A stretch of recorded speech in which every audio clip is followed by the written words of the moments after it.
इस सम्मेलन की संयोजका और इस शहर की महापौर आदरणीय श्रीमती प्रेमला पांडे जी, भारतीय जनता पार्टी के इस क्षेत्र के अध्यक्ष प्रकाश पाल जी, माननीय विधायक नीलमा कटियार जी, जिला अध्यक्ष उत्तर श्री अनिल दीक्षित जी, जिला अध्यक्ष दक्षिण श्री शिवराम सिंह जी, पूर्व विधायक हमारे पुराने साथी रघुनंदन जी, श्रीमती अनीता गुप्ता जी, पार्षद दल के उपनेता नवीन जी, राज्य महिला आयोग की माननीय सदस्य अनीता जी, संचालनकर्ता अनुराग शुक्ला जी। जरा शांत हो जाइए भैया। इधर जो लोग खड़े हैं,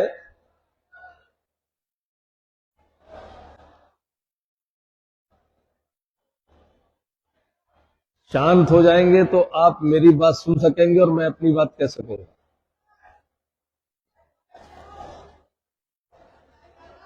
ये कौन खड़ा है इधर सफेद ड्रेस में ये बात कर रहा है?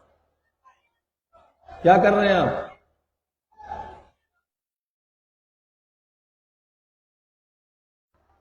अगर कोई बात करनी है तो मंच पे कहिए, वहां पे अंदर बैठक मत करिए। अंदर सभा के अंदर सभा नहीं चलेगी। उपस्थित पार्षदगण, समस्त अतिथिगण,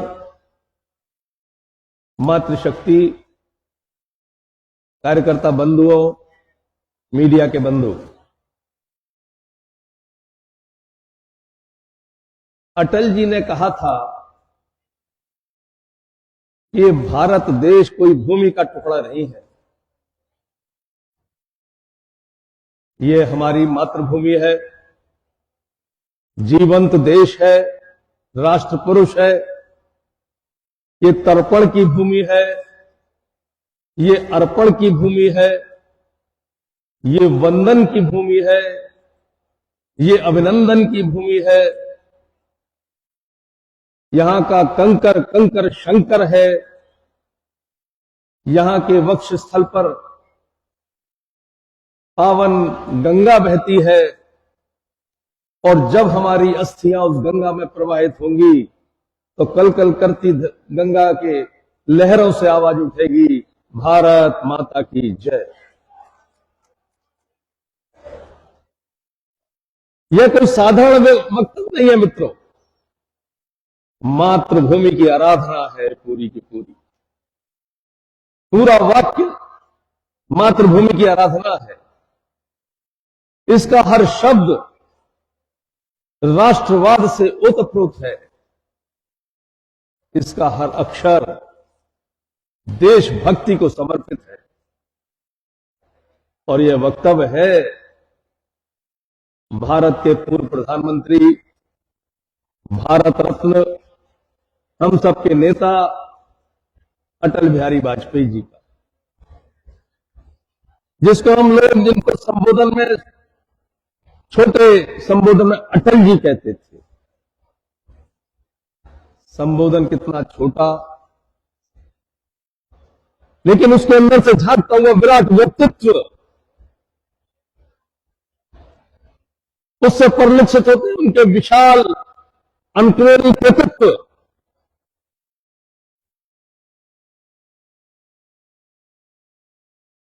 नहीं थे, एक जीती जागती संस्था थे नहीं, संस्था है और है ही नहीं, चिरकाल तक रहेंगे, ऐसे अटल जी थे। आज इस सम्मेलन में हम उनका स्मरण कर रहे हैं। किसी महापुरुष का स्मरण क्यों किया जाता है मित्रों?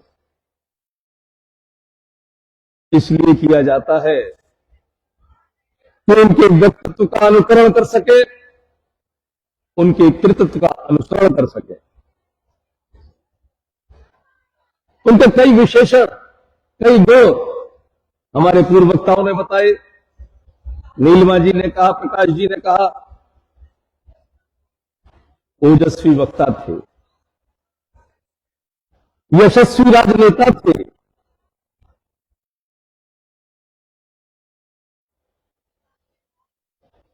महान कवि थे, हाजिर जवाब में लाजवाब थे, विनोद त्रेता उनकी जन प्रसिद्ध थी, कुशल संगठन करता थे,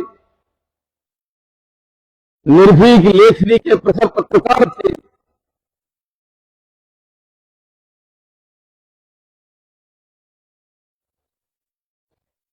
प्रशासक थे, व्यक्तित्व था उनका। ऐसे जब कितने बड़े एक सिलसिले से बोलते चले जाएंगे तो मात्र शब्द बनकर रह जाएंगे। ऊंचाई का और उन विशेषणों की गहराइयों का अंदाज नहीं सकता। अंदाज कुछ संस्मरणों से हो सकता है। हमें बताया कि पूर्व प्रधानमंत्री थे।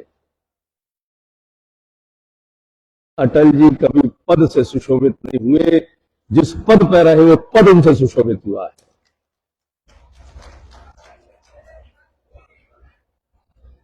ऐसे ही उनके जो गुण है, अगर संस्मरण बताए जाएंगे तो उनकी गहराई और उनकी ऊंचाइयों का ज्ञान होगा आपको। इतना ही मैं कहूं कि जिन्होंने अटल जी को देखा है वो भाग्यशाली थे। और अभी पूर्व अध्यक्ष जी के बारे में बताया कि इनकी फिएट कार को जीप बनाकर उसमें बैठ के आते थे, जाते थे, तो ये सौभाग्यशाली थे। जिन्होंने उन्हें देखा वो भाग्यशाली थे, जिन्होंने उनका सानिध्य प्राप्त कर लिया वो सौभाग्यशाली थे। फिराक गोरखपुरी की दो पंक्तियां उनके लिए कहना उचित होगा कि आने वाली नस्लें तुमसे रश करेंगी दोस्तों। रश मतलब ईर्ष्या। आने वाली नस्लें तुमसे रश करेंगी दोस्तों जब तुम उनसे कहोगे कि तुमने अटल जी को देखा। ऐसे थे हमारे नेता अटल जी। ओजस्वी वक्ता थे, कुशल वक्ता थे, जैसा भी जिक्र हुआ। ग्रेट पार्लियामेंटियन थे, महान सांसद। और सांसद कैसे, कितने गूढ़ विषयों पर कितनी सरलता से व्याख्या करते थे। पहली बार जब हाउस के अंदर पहुंचे लोकसभा में तो चर्चा चल रही थी नेहरू जी की तटस्थ विदेश नीति पर। सदन के अंदर गूढ़ विषय, गंभीर विषय, लेकिन कैसी शीशा लेकर के उन्होंने नेहरू जी के अपने वक्तव्यों से कितनी सरलता से अध्यक्ष जी को संबोधित करते हुए उन्होंने कहा, लोकसभा के अध्यक्ष संबोधित करते हुए कि अध्यक्ष जी, ये प्रधानमंत्री जो तटस्थ विदेश नीति की बात करते हैं, ये बात करना बेमानी है। क्यों किसी नदी के तट पर वही मकान स्थित रह सकता है जिसकी जड़ें, जिसकी नींव गहरी हो, मजबूत हो। किसी नदी के तट पर वही पेड़ स्थित रह सकता है जिसकी जड़ें गहरी हो, व्यापक हो। जब तक देश शक्तिशाली नहीं बनेगा तब तक तटस्थ विदेश नीति की बात करना बेमानी होगा। किसी न किसी एक खेमे में नेहरू जी आपको जाना होगा। कितनी गूढ़ विषय की कितनी सरल व्याख्या। और फिर उस समय के नेहरू जी सदन के अंदर कोई उन्हें चुनौती नहीं दे सकता था, उनकी आलोचना नहीं कर सकता था, लेकिन कैसी निर्भीक आलोचना की थी उन्होंने।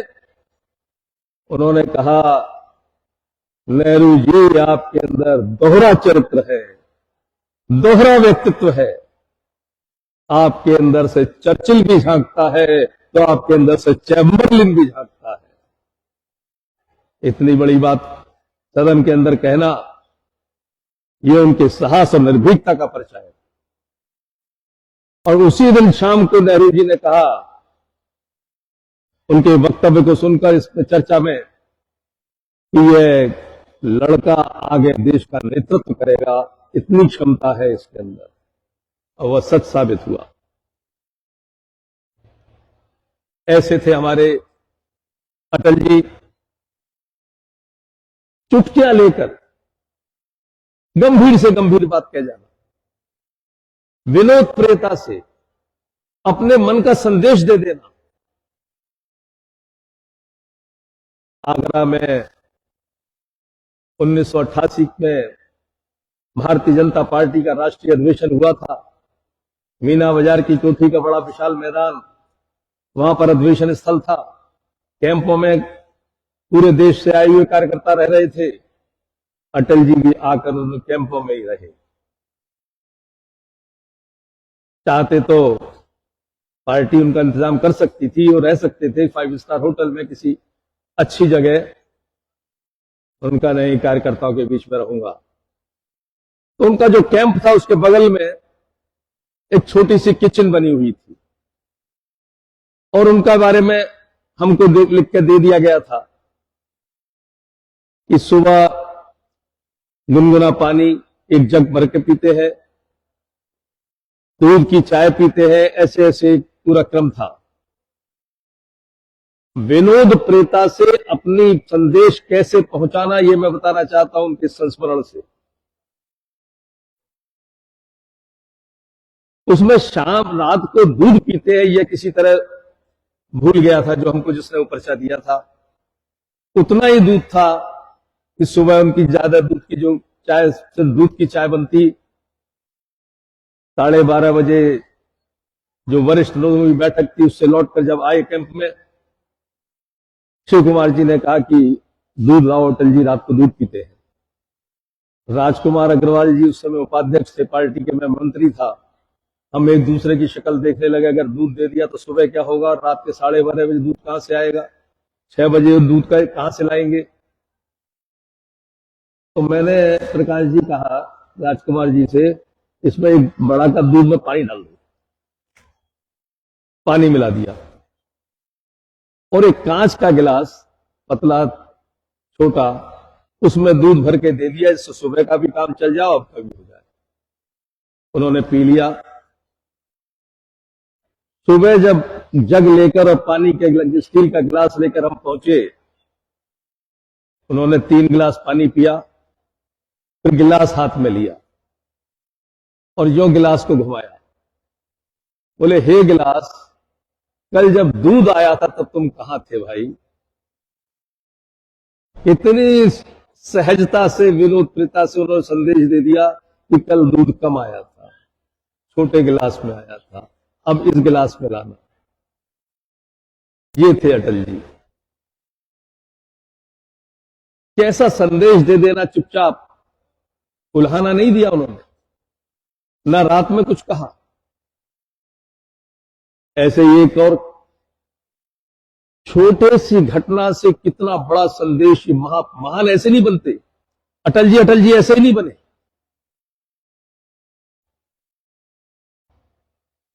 जब 1996 में उत्तर प्रदेश के चुनाव में सबसे बड़ी पार्टी बनकर भारतीय जनता पार्टी आई, और लोकतंत्र का तकाजा है कि सबसे बड़ी पार्टी को आमंत्रित किया जाता है सरकार बनाने के लिए। फ्लोर पे बहुमत सिद्ध न कर पाए तो सेकंड लार्जेस्ट पार्टी को दिया जाता है। भाजपा पे बहुमत नहीं था, ये बात सही थी, लेकिन सबसे बड़ी पार्टी थी। और रोमेश भंडारी भाजपा को अवसर नहीं देना चाहते थे। तो कहते जिसका बहुमत होगा आंकड़ों में, उसमें उसको बुलाऊंगा, और बहुमत किसी पे नहीं है इसलिए किसी को नहीं बुलाऊंगा।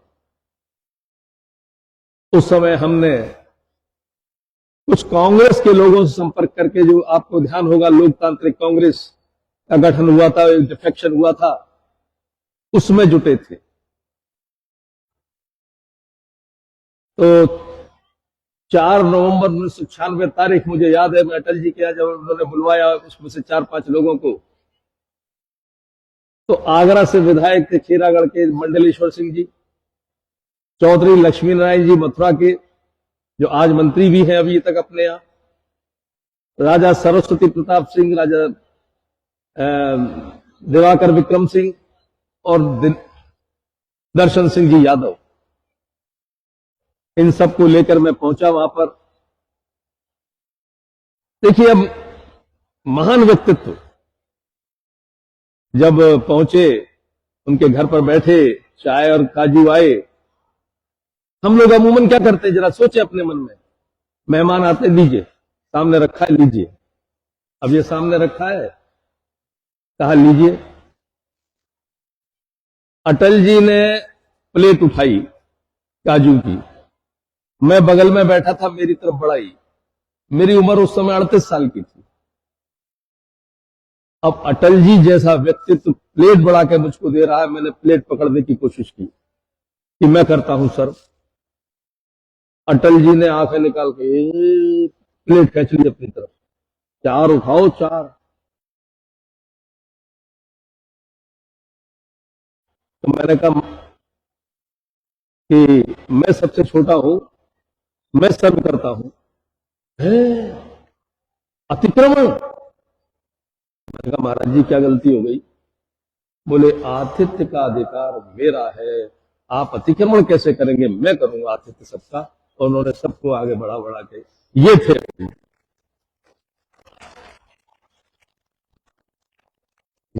व्यक्तित्व था अटल जी का। अटल जी इसलिए खान के पत्रकार के बारे में बताया आपने। ऐसी एक घटना हुई, सेंट्रल हॉल में सभी एमपी बैठे हुए थे, अटल जी भी बैठे थे, और अटल जी की जैसी आदत, मस्ती में, विनोदता में बातें कर रहे थे। लोग उनकी तरफ आकर्षित थे।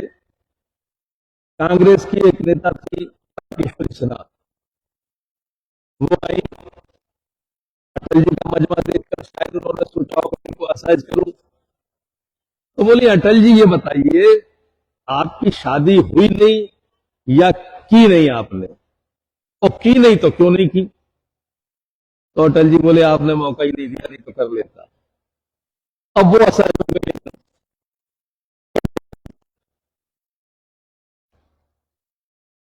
किस तरीके से बात को रखना। आगरा में वही अधिवेशन का जो जिक्र कर रहा था, उस अधिवेशन के बाद एक शोभा यात्रा निकली थी। शोभा यात्रा में गली गली, घर घर, मकान मकान, दुकान दुकान, मोड़ मोड़ पर पुष्प वर्षा हुई थी, इतनी भयंकर पुष्प वर्षा हुई थी, इतनी ज्यादा कि शायद अटल जी ने इससे पहले कभी नहीं हुई हो। अब अटल जी ने उसका जिक्र देखिए आम सभा में कैसे किया। रामलीला ग्राउंड में आम सभा थी। बोले भाई आगरावासियों ने तो बहुत फूल बरसाए, सड़कें फूल से पट गई, फूलों से भी चूक लगी, पहली बार मालूम पड़ा कितने फूल बरसे। यानी व्याख्या कैसे की उन्होंने पूरी सबके आम जनता के सामने की, कैसा आगरा के लोगों ने स्वागत किया है शोभा यात्रा का। ये थे अटल जी, प्रखर लोकतंत्रवादी। सत्तावादी अटल जी कभी नहीं रहे, लोकतंत्र के नायक थे, सत्ता के वाहक नहीं थे वो।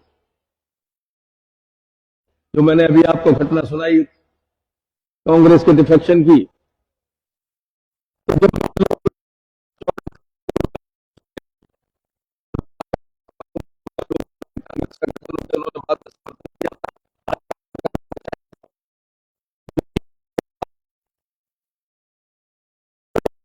जब ये सत्ता के गलियारों में बात आम होने लगी कि कांग्रेस में ऐसे डिफेक्शन हो रहा है, सेकंड लार्जेस्ट पार्टी के बड़े नेता मुलायम सिंह जी थे, उन्होंने अपने लोगों को दौड़ाया। मैंने अटल जी से कहा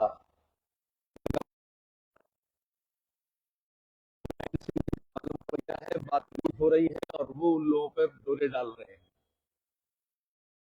तो बोले योगेंद्र, लड़ाई इसकी नहीं है कि सत्ता मिले, लड़ाई इसकी है कि लोकतांत्रिक व्यवस्था को सत्ता मिले, राजभवन में कैद नहीं रहेगी सत्ता, इसकी लड़ाई मुलायम सिंह करे या भाजपा करे। यह था उनका सैद्धांतिक कटिबद्धता। तो प्रधानमंत्री पद से जो इन्होंने 13 दिन में इस्तीफा दिया था, वह भी इसी का परिचायक था।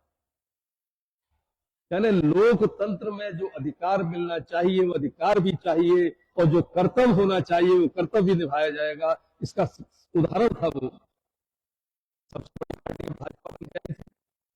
अधिकार था उनका प्रधानमंत्री का शपथ ग्रहण करने का, या राष्ट्रपति को कर्तव्य था उनको बुलाने का।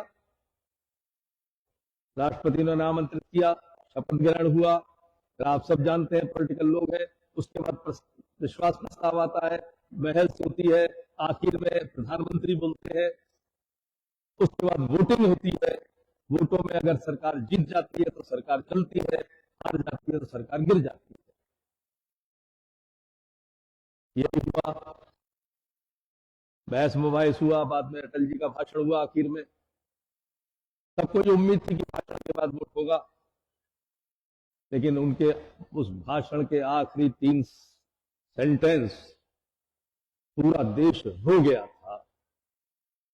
जब उन्होंने कहा था कि अध्यक्ष जी, ये सदन वो जगह है जहां सिरों की संख्या गिनी जाती है, सिरों में क्या है ये नहीं देखा जाता, सिर किसके हैं ये नहीं देखा जाता। सिरों की लड़ाई में, संख्या की लड़ाई में मैं हार गया हूं, महामहिम को इस्तीफा देने जा रहा हूं, और एकदम निकल पड़े थे। पूरा सदन स्तब्ध। मैं ट्रांसपोर्ट नगर में मेरी बस चलती थी, मैं वहां बस ठीक करा के टीवी पे देख रहा था। कम से कम 50 लोग वहां पर उनके इस कार्यक्रम को देख रहे थे। कोई ऐसा शख्स नहीं था जिसकी आंखों में झरझर आंसू ना हो। ये थे अटल जी। यानी लोकतंत्र के अधिकार भी चाहिए तो कर्तव्य भी निभाऊंगा, ये उनका अटल जी का व्यक्तित्व था। बेहद संवेदनशील थे अटल जी। अब एक सेंटेंस में संवेदनशील थे, इतना क्या क्या बात समाप्त की जा सकती है? नहीं, घटना से सुनाएंगे हम आपको। आगरा में, मथुरा आगरा के बीच में मरियम टोम रोनकता जगह है, और रोनकता से आगे मरियम टोम से पहले दिल्ली से आ रहे थे, ग्वालियर जा रहे थे। उसमें ग्वालियर से चुनाव लड़ते थे वो। उनकी कार से एक्सीडेंट हुआ, भैंस मर गई। गांव वाले दौड़े, उनके ड्राइवर ने तेज चाल करके गाड़ी पर कार को दौड़ा दिया। अब देखिए होता क्या है, कई बार तो भैंस थी, आदमी मर जाता है और अगर ड्राइवर बचा ले जाता तो फिर दौड़ जाता, पलट के नहीं देखता। अटल जी ने कहा कि जो पहला थाना आएगा वहां गाड़ी मोड़ देना। सिकंदरा थाना पे गाड़ी मोड़ दी गई। सिकंदरा थाना इंचार्ज से बोले ऐसे ऐसी घटना हुई है, आप जरा उन लोगों को बुला के लाओ। वो लोग आए, अटल जी को देखकर, अरे आपकी कार थी, सब हम प्राणी मात्र के प्रति संवेदनशील था, उस गरीब के प्रति संवेदनशील था जिसकी भैंस मरी थी। ऐसे न जाने कितने संस्मरण हैं जो अटल जी के गुणों को बताते हैं।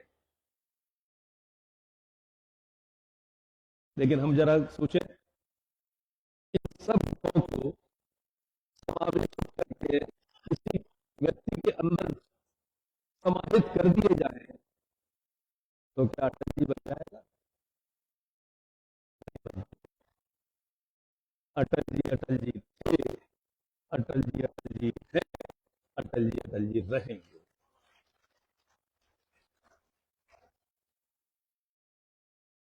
अभी प्रकाश जी ने कभी कभी हृदय बताया उनको, तो उनकी जो भी कविता थी, फलसफे की, कोई तुकबंदियां नहीं थी उनकी कविता की। बहुत से कवि तुकबंदी कविता करते हैं, आजकल मंचों में तुकबंदियां ही होती हैं। उसके अंदर फलसफा, उसके अंदर आदर्श या विचार नहीं रखते। लेकिन अटल जी की हर कविता में विचार, उनका फलसफा, दर्शन झलकता था। मौत से ठन गई, क्या जीवन से बड़ी हो गई? फिर आगे लिखते जीवन से बड़ी नहीं हो सकती और मौत से ठन गई। चुनौती मौत को दी, ये थे अटल जी। हार नहीं मानूंगा, रार नहीं ठानूंगा, काल के कपाल को लिखता मिटाता हूं, गीत नया गाता हूं। चुनौतियों को, ये थे अटल जी। जैसा बताया उन्होंने, उनकी कविता, जो उनका फलसफा था, जो राजनीतिक चिंतन था, जिस समय लोग डरते थे कि हम हिंदू हैं, हिंदूवाद, उस समय वो कहते हैं हिंदू तन मन, हिंदू जीवन, हिंदू रग रग मेरा परिचय, मंच से कहते हैं। ये थे अटल। सबको साथ लेके चलने की क्षमता, स्थित प्रज्ञ मतलब ना तो सुख में सुखी, ना दुख में दुखी, ना उपलब्धियों में आनंद, ना विफलता पे अवसाद। उनकी कविता बताती है कि सबको साथ लेके चलना, और किस तरह मैं पढ़ता हूं, कदम मिलाकर चलना होगा, कदम मिलाकर चलना होगा, हास्य में रुदन में, स्थिति प्रज्ञ देखिए, हास्य में रुदन में, तूफानों में, अमर असंख्यक बलिदानों में, उद्यानों में, वीरानों में, अपमानों में, सम्मानों में, उन्नत मस्तक उभरा सीना, पीड़ाओं में पलना होगा, कदम मिलाकर चलना होगा, कदम मिलाकर चलना होगा। ये थे अटल जी। आज हम उनका स्मरण कर रहे हैं।